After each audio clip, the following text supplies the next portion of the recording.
Eu estou vendo aqui o meu amigo Orlando, que é professor também, está rindo que só, né? Ele sabe que é verdade, né? E quando você reprova um aluno que não merecia efetivamente passar, que seu pneu fica murcho no estacionamento, né? É, Orlando? Esses encontros, esses elásticos, imaginem vocês, estarmos todos num mundo de elásticos, invisíveis. Elásticos que nos prendem ao século XIV, ao século XII, ao século XIX, e agora nós estamos aqui. Então, essa justiça, olha só, tem algo mais justo do que eu me reencontrar com quem eu efetivamente desejo? Porque tem um desejo interessante. Outra coisa, esse elástico é de dois tipos, mas no fundo, ele é só de um tipo. O que é o ódio? Eu ouço um coro por trás, né? Vocês sabem o que é o ódio, né? É o amor que adoeceu, ou é o amor que enlouqueceu. Mas é o amor. Então, no final das contas, tudo é amor. Amor adoecido, enlouquecido. Então, o amor é a força universal que tudo atrai, que tudo move. Mas para nós, espíritas, entendendo desse lugar, fica tudo tão mais fácil. Ok, no campo do entendimento. E no campo do sentimento? Aí é que entra o complicador. Porque no campo do entendimento, eu estou safo. Eu entendi, razonei, liguei uma coisa na outra, eu posso salvar minha vida. Mas quando eu encontro a pessoa, os sentimentos me traem. Porque nesse momento a razão é colocada de lado, o que fica é o sentimento. Então eu não gosto da pessoa. E a vontade de esganar, que eu contei para vocês, é o que salta. E aí é que vai entrar todo o trabalho de autoconhecimento. Árduo, penoso, diário, repetitivo. E que nós escapamos dele há séculos. Esse convite do autoconhecimento, ele já vem sendo feito há muitos séculos atrás. Só que com a doutrina espírita, nós fomos pegos numa armadilha. Sabe qual foi? Pela via da religião, eu escapava do confessionário. Sabe como? Mentindo. Eu minto para o padre e acabou. Aí eu ia para casa, não rezava os 400 Pai Nossos que ele mandava, que os pecados eram cabeludos. Só que no espiritismo acabou essa farsa. Eu já sei que não tem como esconder de mim mesmo, da minha própria consciência. Eu não tenho como me esconder mais. Caiu o pano. Aí não tem outro jeito. Ou eu me enfrento, ou eu me enfrento. Não tem mais saída. E o que acontece? Qual é a nova burla que nós encontramos? Qual é o perigo que nós encontramos? O espiritismo é ciência, tem a burla. O espiritismo é ciência, o espiritismo é filosofia, então eu tenho que ter letras, eu tenho que estudar, encher minhas prateleiras de livros, ouvir palestras, frequentar reuniões, doutrinar, evangelizar, dar uma cesta básica, ajudar os pobres. Estou salvo, estou resolvido, eu vou ter muito conhecimento, fazer muita palestra e eu não tenho por que me enfrentar. E qual foi o novo engano? Não deu certo. Eu acordo no dia seguinte e não tem como esquecer, porque diz Emmanuel no livro Justiça Divina que o que mais atormenta quem erra, nós, é a memória do erro. Porque se uma pessoa com quem eu fiz mal me perdoar sinceramente, eu respiro aliviado. Mas e como eu me livro do que eu fiz, me lembrando do que eu fiz? Não tem como, né? Vira e mexe eu lembro. Vira e mexe. Ele diz que essa tormenta, que é nos refolhos da consciência, ela já é uma parte da expiação e do aprendizado. É a memória do erro. E a misericórdia de Deus faz o que com a gente? Esquecer as outras tormentas. Senão a gente não dá conta. Nesse momento, nós temos um desafio. O que fazer diante desses desafios? A razão? Espíritas acadêmicos? Daí nós já viemos.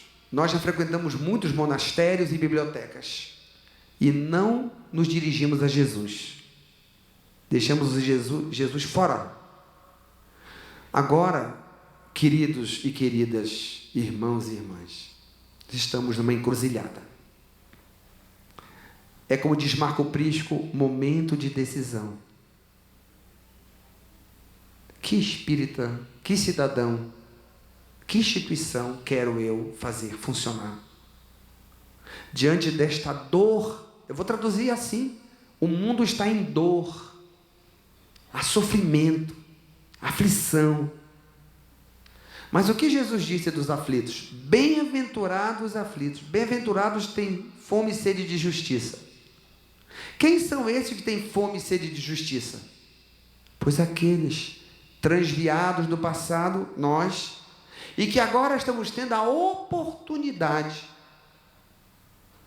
de herdar a terra, porque os aflitos, os enjeitados, os excluídos, os abandonados, são o nosso convite de engajamento social.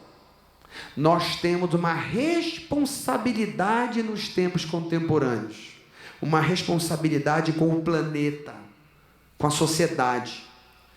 A pior doença que pode nos atacar é o academicismo espírita, ou seja, eu sei, logo estou salvo.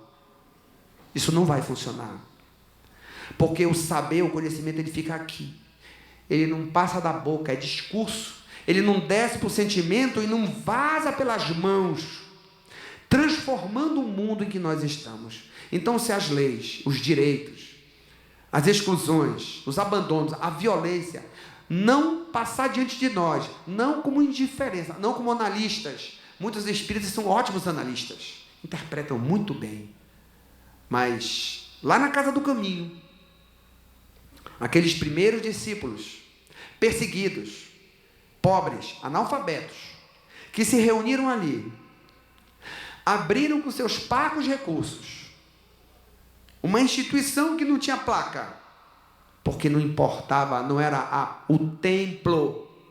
A palavra igreja não significa casa. Depois pergunta ao Severino o que é. Significa congregação, é relação. Aquela relação nova entre irmãos, novidade na história da humanidade. Os nossos centros espíritas ou se tornam casas do caminho, ou nós não seremos nem um pouco diferentes de nenhuma das religiões tradicionais que nós conhecemos.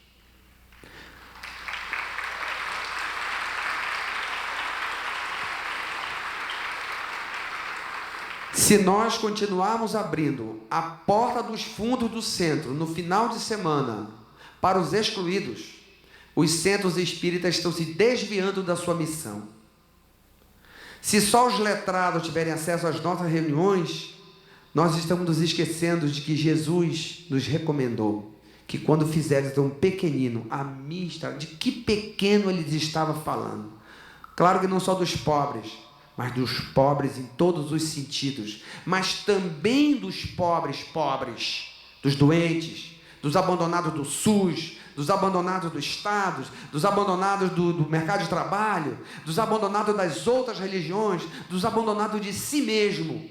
Nós não temos o direito de postergar, transformar as nossas casas espíritas em pousos de amor, em que as pessoas que lá passem não lembrem só da ficha que recebeu, da água fluidificada que tomaram, mas possam dizer que havia brilho nos olhos de quem os recebeu.